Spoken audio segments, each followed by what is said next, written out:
So week 2 of Schneider training. We started off the week with me and Scott again with Ahmad. And he is becoming, we have an understanding. I mean, he's a good instructor. Don't get me wrong. It's just every instructor is a little bit different. Ahmad's style is, originally he was, you know, I don't like to be remote control and being told what to do and how to turn, because you're not going to be with me. I mean, let me figure something out. So I had already gotten to this understanding with him last week. And so now we have a very good understanding where if I screw up something, he'll correct me. And, you know, as far as I'm concerned, we got along great. He's a very good instructor. And I think, you know, since I didn't really want him to hold my hand and I kind of asked him to let me kind of do my backing or let me do something. And if I screw up or start to or something like that, then correct. And, you know, since we're just on in the yard and I'm going slow, you know, if I slowly back up or something like that, it's not a problem. And he's like, okay. And he would just watch. He would watch attentively and that kind of thing. That day was fine. Day 2, Tuesday. Let's see. I was not with Ahmad anymore because the experienced, and they say experienced in quotes, drivers with at least 0 to 3 months of experience or more have to do an evaluation. And what they were saying is that if the experienced people are evaluated and they can't back up or they can't do certain basic things, then they said they won't make it. That they're going to fail and they'll be, you know, sent home or something like that. But they also said we don't want to see anyone, you know, just be fired because we would actually like to see people succeed. So maybe it could be that they hadn't had a job in a while. So they would give them a few times, I guess. I didn't really see anybody who tested not be asked back. There was a few people that were looking pretty, let's just say they didn't seem like they had been driving a truck very long at all. And I did ask one of the guys later, I said, you're one of the experienced drivers? And he nodded. And I said, how long did you do it? He said, well, officially I was driving under my permit with a team, with not really a team like OTR or something like that, but he was driving with somebody else under his permit. And he'd been driving for a few months with another guy. And they would get out and move stuff around and the guy would give him, you know, helpful tips and tricks and stuff like that. But after he got his official license, he was only driving for like 2 months before he decided to go to Schneider. So he'd been driving for a while. But he was the guy who the day before I was watching all over the place trying to do an alley dock. Now, day 2, I was with an instructor named Carl. Very, very, very sharp veteran, 26-year veteran. And he's a no-nonsense trucker. He was very formal about the introduction when I first met him. He was like, you know, my name is Carl and been with the company 26 years and blah, blah, blah. Just all this type of stuff, over a 1,000,000-mile driver and very, very good, very knowledgeable, extremely knowledgeable. But he didn't know me. I didn't know him. And it was the first time we'd worked together. So we went out in the yard and he kind of stuck to me. The other 2 people he had worked with before the previous week. So he stuck to me like glue, wanted me to start off and do he watched me do the pre-trip. He watched me do a coupling and stuff like that. But one thing is that he kept saying, you know, what is this? Do you know what this is for? Do you know what this is for? Do you know, this is how you should do this? This is how you should do this. This is the way I would say you should do this. You need to do it this way. Things like that. And at first it annoyed me because I didn't have an understanding of Carl and just his general demeanor, his tone. He was coming off as almost like nonstop, like firing at me. How about this? No, don't do it this way. Do it this way. Do this. Why would you do that? But after I had worked with him a little while, I have an understanding of him better. I just didn't understand because it was actually distracting to me initially because I was trying to do something and I would get kind of puzzled because I would be in the middle of one step and then he would follow up with something else and I'd be like, what? And I would have to refocus on what he was talking about. So, but again, he's very good. So anyway, I coupled And, we went out driving around a little bit. And I tell you, at this point, I was just, it was constantly do this. So do you see this sign over here? Did you do? I'm like, the white sign that said something about $1,200 fine for littering. And he's like, no, the yellow sign. I'm like, and I realized that if I start playing things back in my mind, I'm not going to be concentrating on the road. So I'm like, I know I did. What was that? And, I later, went back and looked, and it was the sign that he was referring to was a sign that was like, bridge will freeze in the, bridge will freeze before, or frost over freeze, something like that in the winter. Just beware, or something, one of those signs. And, but it's like, it was, to me, it wasn't worth me trying to recall that thing in my mind, because I did see it. It's just, here's me. I will see something, and if it does not seem to apply, or I will go ahead and go with it. Like if, for example, a sign says you need to be in one of the, that trucks need to be in one of the right two lanes. If I'm in the right lane, all the way in the right lane, then it technically is nothing that I need to constantly I need to be aware of right now. I'm aware of this already. So it's not something that's going to stay in my forefront of my mind. Just like in the summer, when it's 96 degrees outside, Fahrenheit, if I see a sign that says bridge will ice over before the road, I can pretty much read it and then file it away and kick it out of my mind and not really focus on it. Just like, and then sit there and linger and try to hold on to everything. Just like I don't need to, when I see a mile marker sign, I don't need to remember that. And then when it's replaced by the next one, still remember it. And then before I remember the previous exit number I was just at, that was right before the mile marker. It must have been exit 7. I don't need to do that. You just need to remember stuff. And so, but constantly I don't want to say being quizzed, but it was constantly like, did you notice this? Did you do this? And I was like, at this point, I was starting to get a little overwhelmed because, he was wanting to make sure that I was good and focused, but it was a bit distracting. And I got so distracted at one point that for the first time since my first week on the road, I actually popped up over a curb as I was making a right turn. It was one of those turn lanes, and there was the part that sticks up on the curb on the left, and I didn't go all the way in and then button hook around. I started to turn into the turn a little bit and then tried to go out straight, as opposed to going way out and then over. I went like this and then turned a little bit right before I hit the end. So wasn't the greatest setup. And the rear tires popped up over it at the corner just for a moment, just for a brief moment. And Carl starts yelling, "Stop, stop, stop." And I'm like,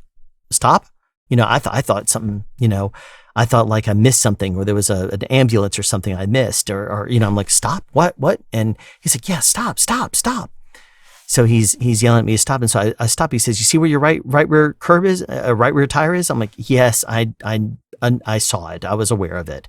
And I wasn't happy about it. I was actually really frustrated. Anyway, he's like, well, get going then. At this point, I started to accelerate, and I was just so frustrated, so thrown by the stop in the middle of the road, even though there was not any traffic, coming that direction or anything. It wasn't like I was stopping in a dangerous place, but still it threw me. I pulled into the left lane on the right turn. I pulled into there's 2 lanes. I pulled into the left as opposed to the right. And so he's like, "What lane are you supposed to turn into?" I'm like, "The right." He's like, "Then what are you doing in the left?" I'm like, at this point, I was like, "You're riding me really hard. And I'm just trying to focus on driving. And I know I'm getting flustered. I know I'm getting, and I was getting frustrated by this approach at first. Again, didn't have an understanding. And I felt like I was being, a barrage of things. But again, he's good. He's very good, very focused. Once I kind of got, and then once I did my driving the rest of the time, I basically said, "You know what? What I need to do is focus on the driving." At this point, as soon as I hit that curb and I went into the, and like I said, it was like this much over, just barely popped up over the curb. And that's why he yelled stop, because he wanted me to make sure that I saw it. No signs, no people, no any of that stuff. But at that point, I basically said, "You know what? I'm just going to concentrate on looking at things, and I'm going to focus on that. And if his talking and drilling me and stuff like that is something that at this particular point in time, because I don't have his experience, he might be able to talk or whatever else through through certain turns or through certain things, but I'm not at that point yet. I want to constantly remain focused on what I'm doing. And so I told myself that if he was talking to me through a turn, I'll listen to him, but I'm going to first and foremost concentrate on what I'm doing. And if I have to tune him out for a second to focus on the road or something like that, I will. Luckily, it didn't come to that. None the rest of the drive was completely uneventful. He would still, get in your right lane, turn left up here and that kind of thing. So went back to the yard, and again, I was a remote control. And by that, I mean, I was a bit, as we started backing up. Now there's multiple ways of backing up, as you know. You can, as we talked about doing the alley dock, as I was doing the alley dock, different instructors would say, you start to make a right turn, then you kind of feel it and you go with it and you ride with it. And others would say, make 45 and then correct it in with a second 45 turn. Some people would say, just kind of gradually go that way and then crank the wheel. Everybody's different. Carl had a certain way he wanted me to do it. And when I started to set it up and I was like this, and he would say, well, turn the wheel. What are you turning this way for? Turn this way. I'm like, okay. In my mind, I'm not comprehending something the way that he's wanting me to.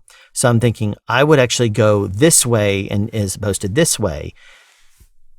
And I want to see what would happen because, I was doing pretty well last week. But I started to get kind of flustered, and I was doing well with Ahmad the day before, but I started to get flustered a bit and constantly, turn left, turn right, turn, back it up. So what are you doing? Look at this, get out and look, and I would get out and look, but I want to get to a certain point and just, I felt like he was riding me hard there because he wanted me to do it a certain way. And I was not doing the exact moves when he was he can anticipate like, oh, you need to turn at this point. And I later talked to him after I did the first backup. And honestly, I was pretty frustrated because I didn't feel like I was backing up at that point. He was like, turn left, turn right, now back it up, turn right, now straighten it up, now back it up. And then I was like, okay, I'm in the hole and it's fine. And I was like, I didn't feel like I did it. So I talked to him because I realize, again, he wants to instruct. He wants me to have as much of his knowledge I can. He doesn't know when he's going to get me again. This is my first day with him. So as soon as I got out, because it's hot, the instructors will say, if you want to stay in the truck and stay cool, you can. Me, I always want to get out and talk to the instructors and try to get their knowledge and stuff like that too. So I got out and I talked to him and I started asking him questions. And then I said, different instructors are telling us different things in different ways. And we're taking it all in. And personally, I said, I find it to be a good sign that you're telling me something about the moment that I'm thinking of it. It's just he thought of it a little bit quicker. That's why he was able to say it before I thought of it. But I'm thinking, okay, now it's time to turn right. And he's like, turn right, turn right, turn right. And I'm like, okay. That's what I was already thinking. And I told him I felt that that's a good sign. The same thing I told Ahmad. And so I asked him, I said, I feel pretty good about this, but would you mind if I, because one thing I forgot to mention is when I was backing up the first time, or I think it was the second time, one of the first two times or something like that, probably the second time, I started to do it and I pulled forward, but I didn't pull forward enough for me to kind of get my bearings on it. You'd be between two trailers and you'd pull out, and pretty much if I was over there, he would say, turn the wheel and back it up. And I was like, I want to go out a little bit farther in order to properly set it up the way I want to see it. And he's like, no, back it up, back it up. I'm like, this isn't the way I feel comfortable about backing this up just at this moment. And so after I failed a couple of times trying to hook it in there, he was like, pull forward. I was like, can I set this up the way that it would be comfortable for me? And at that point, he, because I wasn't rude about it or anything like that. I said, can I pull forward a little bit farther forward? It would be a better setup for me. Can I just set it up the way that it would be more comfortable? And he's like, all right, pull forward. And so I went ahead and pulled up where I wanted to go. I started back it up and I started to work my line. That time I got pretty close to where I wanted it to be. Then I had to pull forward and then straighten it up. And that time I did good. And then I got out and talked to him again and really started telling him that, I understand and I appreciate, because he was tweaking a lot of different things and I appreciated that approach. But it was, I told him, I said I was getting a little, I said I was starting to get a little overwhelmed with everything, just me personally. And, no, by no means did I like, hate him or anything like that for it, and I'm not, he wasn't, trying to make me feel bad or trying to whatever. It's just, I felt overwhelmed trying to focus on him and driving at the same time. And I told him this, and he was like, yeah, you'll get it. You'll get, and he's like, okay, he got it. And he was like, and so I asked him, I said, would you mind if I kind of set this up the way and you just stop me if I start to do something, start to do something dumb? And he's like, all right. So the third time I think it was that I went to back up,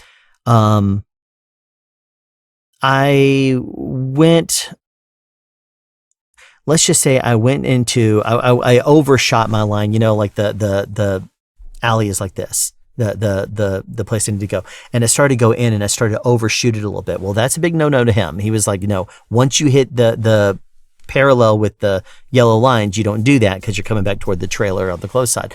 And I overshot it a little bit, and I was just about to pull up, but my front wheels were this way. My trailer was back slightly this way. So I was a little bit of an angle like this, just a little bit. I'm exaggerating it for the camera. What my plan was is to go straight out towards like where the camera's going right now. So that way the whole thing would straighten up in line like that. And he was like, nope, back up straight. And I'm like, and so after I backed up that time, I did what he told me to. I backed up straight and then hooked it on in the rest of the way.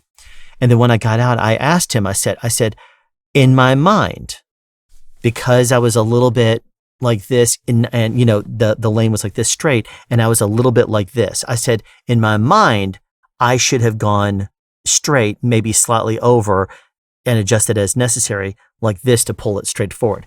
And he said, yeah, in that circumstance, you could have done that. I'm like, okay, so I wasn't wrong in thinking that. It's just, he's like, no, but normally what we want you to do is pull straight forward. I said, understandable. Okay.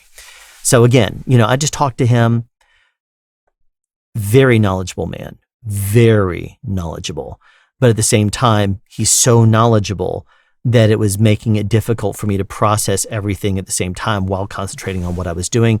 And if I wasn't doing it the way he wanted me to, it was a little overwhelming.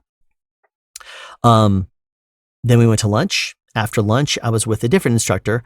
I'm not going to name him, not because he's bad, but because he had to evaluate two other guys he had been working with since the previous week, people that started a week after me. Because if you recall, at the beginning of Wednesday, me and Scott tested out early, and then we were with Ahmad. These other people didn't test out and finish everything until Thursday, so they were a day behind. I had tested out basically and Ahmad gave me my what is it, certification, or not certification, what was it called? Road qualification test. He had taken us out and he had said, okay, he's, and certified me or qualified me or whatever the proper word is to be road ready. And that was my day 6. So I was a day ahead. And this was day 7. And by day 7, they want you to be fully evaluated. So when I went with this particular instructor, he was like, yeah, I don't know why they put you with me today, because I have to take these other two guys out on the road and qualify them. And so I was like, okay. And he was like, so you're coming along for the ride. You're not going to be driving. I'm like, okay. So I got in the back and I listened to him. He's knowledgeable too. Every instructor is different. Some instructors are like Ahmad was just like, just take it slow and chill. And if you see somebody walking on the side of the road, you have to do what you're supposed to do as part of their SMART system. You're supposed to tell others what you're doing and and communicate with others if there's a turn you're going to make or something with the turn signal. Or in this case, since a big block down the road, also known as the trailer, is blocking the shoulder right there. If there's someone walking near the shoulder, Ahmad would say, hit your hazard lights to make sure that people know behind you that, that there's something to be aware of. Caution. And so, I would do that. Well, when I would do that with with Carly's like, what are you doing putting on your hazards for? And then, because he's like, it's not in the book. I'm like, okay. So different instructors have different things. Anyway, the instructor I was with in the afternoon, his approach was a little different than Ahmad's. Ahmad would always say, take it slow. We're not in any hurry. Just take it slow. Wait for the right turn. If there's cars coming, if you don't feel comfortable about going, wait until you feel comfortable and make that turn. And he's like, and obviously, if there's thick traffic or something like that, he wouldn't tell you to pull out into the intersection. None of the instructors did that. But, with the exception of this one that I was with on second half of day 2. And he basically, he would say, just wait until it's good. And then when you feel like you can pull out there, when you have a good 10 to 15 seconds gap, it may take 16 to 18 seconds. But he says, if you pull out and you have plenty of time, they'll slow down when they see you starting to make your turn. He's right. As in his words, you're the bully. You're the big truck that they don't want to crash into. And they will slow down. Now, this other instructor I was with, he kept saying, you have a gap, go, go, go, go. And, he was like, and so you'd have to stomp on the gas and get up to, 5 or 6 miles an hour, because an automatic transmission, it will slow and it'll take a moment to shift, and then it'll take a moment to shift into gear 3. It'll take a moment to shift into gear 4. And remember, for manual transmissions, once you pick a gear for an intersection, you stay in it. But the automatic will just do it whatever it wants to. So it'll take a second sometimes, and it'll lose power while it shifts, and just I miss manual transmission. Anyway, so I saw these guys that would pull out, and there was room as long as you get out there and you had determination. And he's like, look, you go some places, and he's like, you're gonna have a hard time going anywhere unless you pull out when you have a 10-second gap. When cars are out and it's plenty safe for them to adjust their speed by slowing down or something like that, go ahead and pull out. Take the window when you have it. And so different instructors have different approaches. Another big one is if you're on a 2-lane road, and then right before a left turn, there's a lane that forms off of the left lane for the turn lane. But leading up to that, there's a bunch of solid yellow lines, double yellow lines with a bunch of slashes through there. They don't want you to drive over that. Now, most of the instructors say, go ahead, and if it means clearing out of that left-hand lane, go ahead and pull over top of those to line yourself up, as long as the tractor is in that turn lane by the time you're done, and you're not leaving any of your trailer out in the lane. But one instructor who's extremely knowledgeable, love him to death, he says, no, you don't go in that unless you absolutely have to. You stay in your lane, then you move over there and you get in line. If the rest of your trailer is out in that second lane to the left, he's like, you stay out of the double yellow, because if you get hit and you're over there, then you're to blame because you were in the place you shouldn't have been. He was like, you stay in that lane and people are going to see you and they're not going to hit you. And if they do, it's on them. But then other instructors, when I would ask the same question, I would say, what is your take on this? And they say, go ahead and pull out in that lane. I said, but what if you get hit? And he says, they weren't supposed to be in that lane either. I'm like, you're right. They're not supposed to be in that double yellow area either. And he's like, it's better for them to stay in, for you to not block the left lane where everybody has to basically bottleneck in the right-hand lane trying to get around your trailer. Makes sense. I'm going to have to look up what the law says about this, but if you happen to know and you want to put it in the comments below, I'd love to read it. So anyway, we went out with those two students, and both of them did fine. There were a couple little things that were all a bit green in some ways or another, and they were green in a couple of ways. And then we got to the yard, and both of them, we had time only for each of them to back up one time, and then the instructor says you throw it in the hole here, you pull out and back it up. So I did this, and it went seamless. It went as if like I was, it was, I don't want to say picture perfect, but it was probably about as good as I could do, which is not bad. I stopped and I got it and looked, but I didn't have to pull forward at all. I mean, I basically pulled straight out. I take that back. I pulled straight out. I started to align myself, and then I was like, a little bit tight. So I pulled forward only about 5 feet, just enough. And then I was able to get it straight in the hole. So no problem. That was the only pull forward I did. And it was funny because the other instructor was like using me as an example. It's like, you see how he lined up here and see how he did this and this. And I'm just like, cool. I looked good to this instructor. Okay, so that was Tuesday. Wednesday, they put me with an instructor named Jessica all day. And there was me and there was 3 ladies and then Jessica.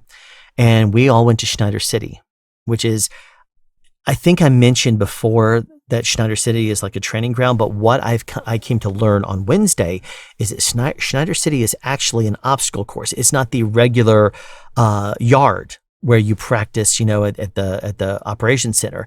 It is an actual yard that's away. Now, I've been there a few times with the mod and stuff like that, but we mainly only used it for alley docking practice. With Jessica, she had me start off. She had me couple. She had me go drive out to Schneider City, and then I did my first backup and went in the hole. And she's like, "Good job." And then she said, "Now here is," and she had us all, come over there. And she said, "Now here is." And it was a little drawing, laminated drawing. And she says, "This is where we are. This is Schneider City." And she explains all the different obstacles, how you're supposed to go through here, and how there's like a little tight area where 2 trailers are like this. And then there's another couple of trailers that are shifted over, and there's a little bit of an offset. So what you have to do is go down, snug the right-hand side. And then as you get down, turn at the very, very end, and you try to hook over and then get yourself in there. So that way the reel of the trailer offsets and doesn't hit the sides. Things like that. Did all the obstacles well anytime it was my turn. And Jessica's, she's fun because she's extremely knowledgeable and she's a Southern girl. So she'll, if we're stopped or something like that, she'll crack a couple of jokes. Now that morning, I was in the driver's seat. I had already coupled and stuff like that. She gets a call and says, does someone want to go with Carl? And I thought about it and I said, you know what? My goal is to try to be with as many instructors as I can.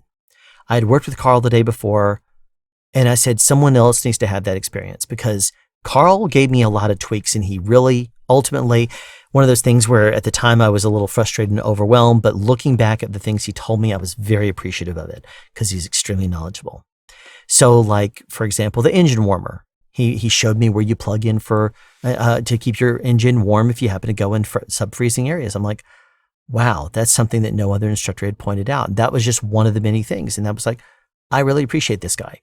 And so I said, you know what? Someone else needs to have this too. So at that point, I said, I kind of smiled and said, no, someone else needs to have the experience.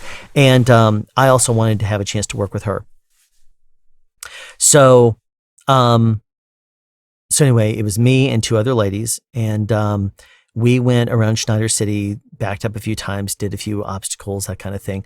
And then we were called in for a safety meeting. And this, we were told, okay, she was on the phone, Jessica was on the phone, and she hears that we have to go back for a safety meeting that's going to be at 10:45, I believe. So we leave Schneider City, because by then there was already 2 other instructors with trucks out there moving around. There was a lot of traffic. And so we went on back to Schneider City. I didn't drive, someone else did. And when we got there, we kind of hung out a little bit and got our lunch. And then we went to the safety meeting. And the safety meeting was basically, it was talking about, what is it called? ESG scores, something like that.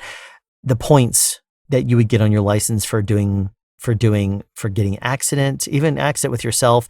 If you hit something, if you drive aggressively, if you blow through a stop sign, if you're, pulled over for an inspection and you have, and you're argumentative with the police officer, whatever, you can get points on your license for all kinds of different things.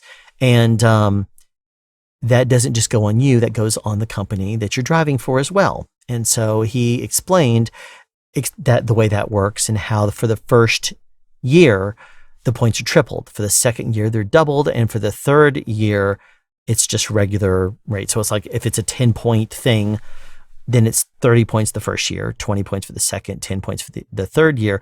But it also goes with your carrier. Your carrier will carry the points as well. And so if, for example, something happens and a driver gets 30 points, the company also gets 30 points, and that can affect their insurance rates. It can affect their ability to, if your score falls below a certain thing, it will put you as like constantly going to be pulled over and inspected or something like that to make sure that your vehicles are safe and your drivers are being safe and they're doing the logs correctly and stuff like that. Oh, that's another thing that Carl tweaked me on was my logs and making sure I would remain compliant because being in training, a lot of the times we would log in and we would be in what's called an hours of service status or event. It would be under training. But sometimes, certain things like you would have to make sure that you are in pre-trip when you're doing pre-trip. I would usually be in training because we're still considered training.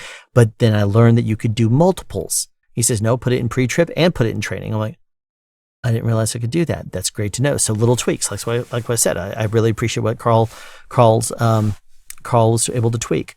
So anyway, we went back for this safety meeting and we were learning about that. We were learning about different aspects of safety and stuff. And then after the meeting, went out back with Jessica again and the other two gals. And we drove around, we parked and we drove around for a bit. Then we parked and practiced parking. Actually, I think by that point I was driving, and I think I was the only person that was able to park. And sometimes the instructors will put you in a little bit of a tight spot because they want to see how you'll deal with the situation. Admittedly, I could have done better with this one because the parking space that I was in, there was another truck coming straight out the other side. So as I started to pull around, I would have swung into him. So I was trying to figure out how to do it and navigate in there. And Jessica showed me how to do it and how to tweak my angles and stuff like that. And then I got in the hole. Then we went inside and she showed a few paperwork things and stuff, which I really appreciated too. Okay, so had the day with Jessica, and that was really great. Then there was Thursday. Thursday was the day that they make sure that we are ready to go. So at this point, we simulate a long drive someplace. And from Atlanta to Augusta is about 130 miles, something like that. And so me and another student, last name is O'Brien, he and I were put in a truck with Carl again. Well, as we were driving, we'd start and we'd drive out. Carl was, he watched us do things and he tweaked as we went. He wasn't as direct this time. Like I said, I think, I don't know if talking to him gave him a better understanding or if it was just that he was wanting to make sure that since he only had me for the morning, he was cramming me full. Because one thing he said before I went to lunch that on Tuesday is, he says, I want to make sure you learn something if you're with me. He says, I don't like to just have students just be with me and not learn anything. So I really want you to, did you feel like you learned something? I'm like, yes, I learned quite a bit. And he's like, good. That's my goal. So like I said, good instructor, very knowledgeable. And so me and O'Brien went out with Carl. O'Brien was the one that did the coupling and all that kind of procedure. And he did fine. And then we pulled out and we started driving towards Augusta. We went through a way station, turned around at the next exit right there, pretty much at South Carolina, went back through the way station, then stopped at a Love's off of exit 172 on I-20. And we refueled. No, we didn't refuel. We went straight through and just parked and then went to lunch at Waffle House. Company picked up the tab up to $13, which was cool. So I got a bunch of bacon, and then I got like you really care what I ate, but I was happy with it. One of those, what do they call it? A cheese steak with bacon, whatever it was, melt. It was good. Anyway, I got the bacon to go. Then I jumped behind the wheel, and as we're driving back, we're sitting there. It's uneventful, just a long drive, and you're just driving down the road. And as we're just driving down the road, Carl would say, hey, what'd that sign say back there? And since I'm just driving down the road and there's not active traffic and things I'm watching, I would be like, that sign was about, let's see, I said the sign on the right, there was a yellow one that said, the bridge narrows ahead. And then the other one, and then there was a white one that said, litter, fines increased up to $1,200 for a litter on the interstate. And he'd like, okay. He would nod. And then after a little while, he would say, hey, what'd that sign say? And I'm like, there was a speed limit 70 sign, but then there was also a sign back there that was the mile marker, 168 or whatever it was. And I said, was there another one? And he was like, nope. So I was like, okay. After that, he stopped quizzing me. We were in cruise control, just driving down the road. And as we're sitting there going, we're asking Carl questions on the way out and the way back in, because he also has flashcards. That was what was really cool. It's not just were the flashcards helpful because it would give you a problem and it would give you the proper solution, but it would have sometimes acronyms on there, or it would say the reason why, and that was a conversation starter. So I'd say, Carl, what does this mean? Or what does this acronym mean? And can you explain this? And he would explain. Oh, knowledge. Love him. So anyway, got back to Atlanta, pulled into the yard, practiced backing up a little bit. He would move us to one spot, then he would say, now pull over to this one. Now you pull out and you go to that one. And he would change it up on us. And that's when he got a little more, back it up, turn left, turn right, turn left. And there was a couple of times that he was like, no, you should just be able to back it straight up in the hole. And I'm like, okay. And so I would start turning, say, no, not that way. Turn it to the left. And I'd turn hard to the left, and I would turn it. It wouldn't go all the way back in there without overshooting it. At that point, I pulled forward, and so afterwards, I'm like, could I have done something better? And they said, no, you had to pull forward. I was like, all right, good. So, but there was he would again say, okay, back it up, turn left, turn right, I'm going to help you set it up and line this up and whatever. Again, it's one of those things that I understand why he's doing it. He's extremely good at what he does. My brain and all the students, our brains don't understand the turns as flawlessly as well as he does. We can understand them, but sometimes we have to see it a little bit. We can't anticipate it as well as a 26-year veteran can.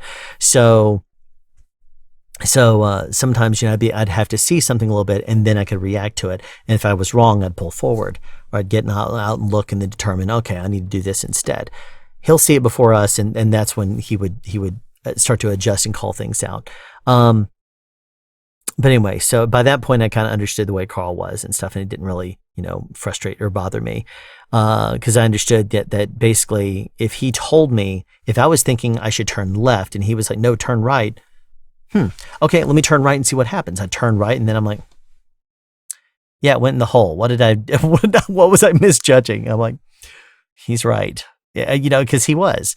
And I'd be like, okay, so that was this setup, and that was this. And so when it was not my turn and O'Brien was up, I would say, so Carl, in that circumstance, the reason I turned left, hard left, was because of this, and because I was lined up here. And the reason why you had me do this and turn right first, then all the way left, was because of this. And he'd say, yeah. And he would explain it and break it down a little bit more.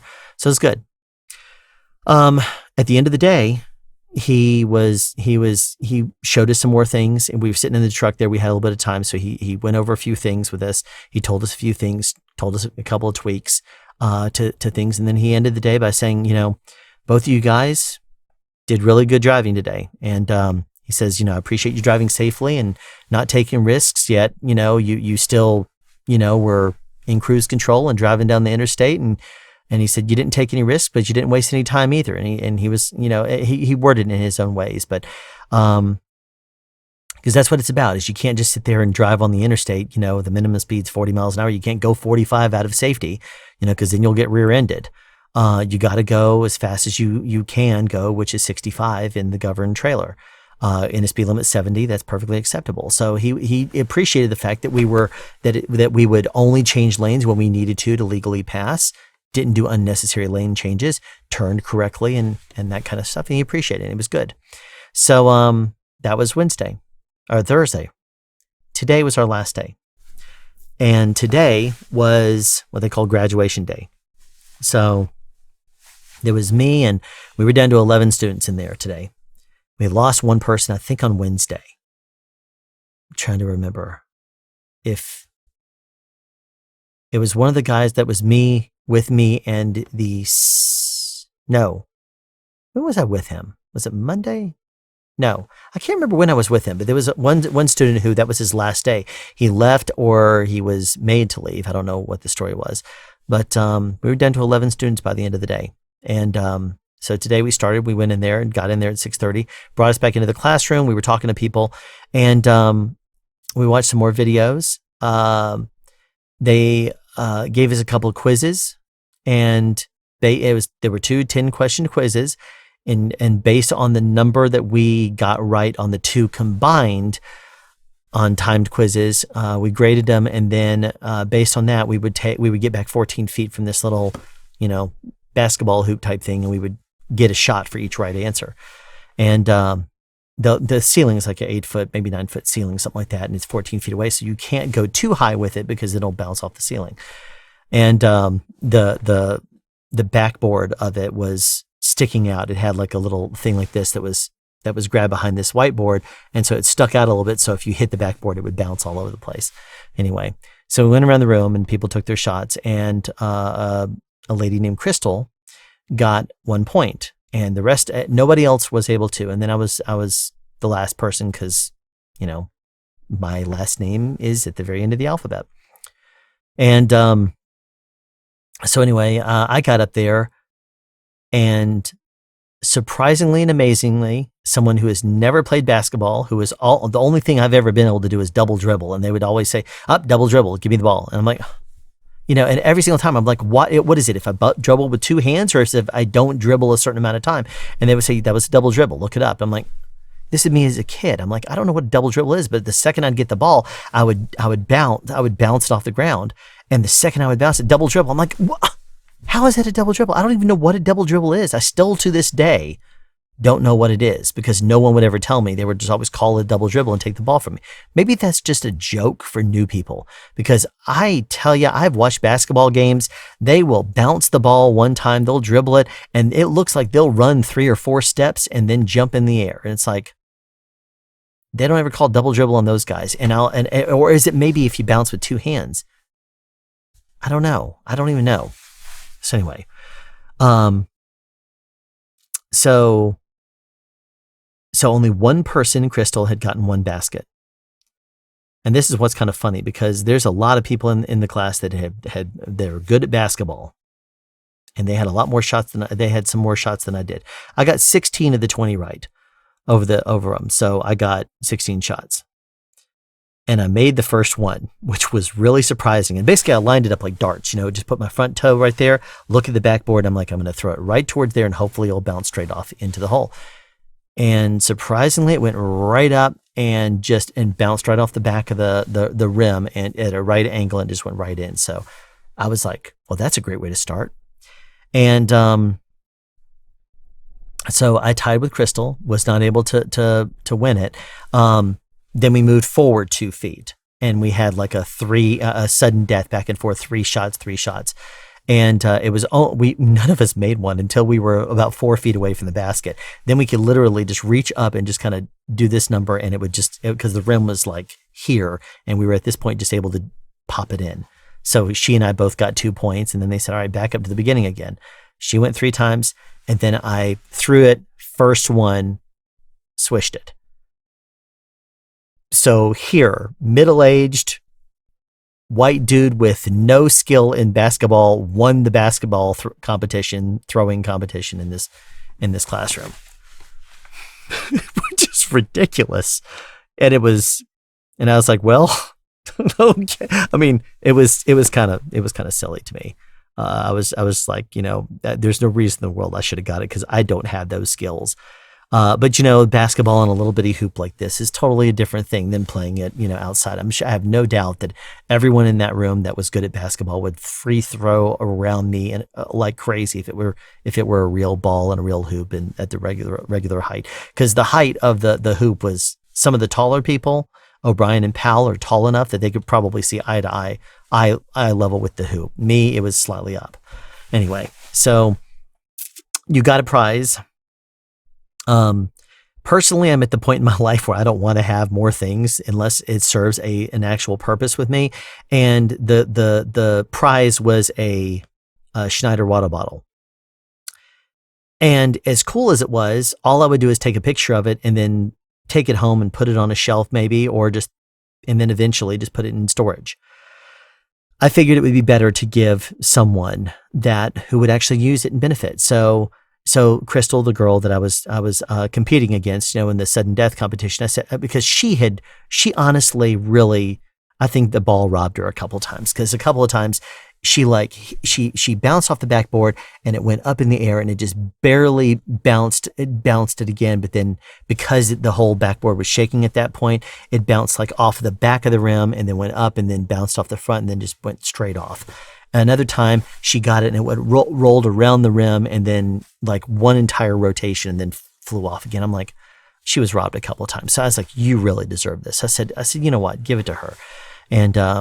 And so she went over there and she was like, I don't think so. I can't take this. I'm like, you can. You were robbed a couple of times, because she was. I just got lucky. That's what it was. I threw it like you do darts. Just kind of look at it and aim for right there and then try to throw it there. Got lucky twice, because I don't have those skills, and so I felt that she deserved it, and so she got it, and I was happy about that. After that, they did a little graduation ceremony thing where they gave us a certificate of completion, which it's a nice gesture. Personally, I will look at it as a nice gesture when I hear from the training engineer that I'm training with, you're ready. And when I hear from instructors, good job. That's what Generation X, I don't need a whole lot of, yay, good job. Here's your participation trophy. I am one of those, okay, here's what you need to work on. Here's what you did good on. Cool. I appreciate that. That's the kind of thing that drives me. So I'm very much of that mentality. And so, yeah, there was that. Then they asked us to do an evaluation where we would talk about the training program, what was our experience like. And so, the good and the bad and the ugly, whatever, what we liked, what we didn't like, what could be better.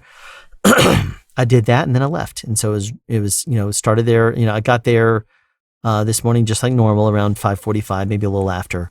And I was out of there just before lunchtime. So next week, it's flatbed training. So I will be going in for flatbed training Monday, Tuesday, Wednesday. And then I think they said Thursday we'll come in for something else, unless they can fit that into Wednesday, in which case I may just have Wednesday or Thursday and Friday off. I don't know. We'll see.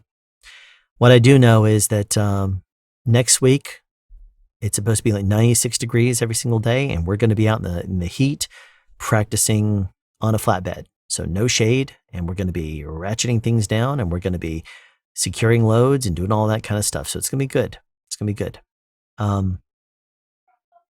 So yeah, that was my week. All is good.